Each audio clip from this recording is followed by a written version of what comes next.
Зголемување на бодот за пресметка на основната плата за 20%, ревизија на бодовниот систем за квартално ниво и решавање на статусот на професионалните војници до остварување право на пензија. Ова се трите клучни барања што денеска ги соопшти независниот синдикат на одбраната. Од синдикатот посочија дека е разговарано со надлежните во Министерството за одбрана, но дека конкретни чекори се уште нема. Бараме зголемување на бодовите за основна плата за 20%.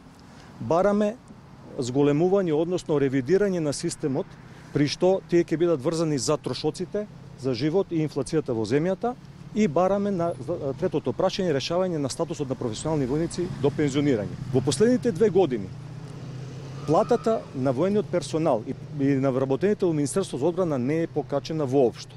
Барањата од пред Министерство за одбрана ги елаборираа се со цел да допрат до надлежните од синдикатот и истакнаа дека целта е платите да бидат автоматски поврзани со реалните економски индикатори како што се инфлација и трошоци за живот.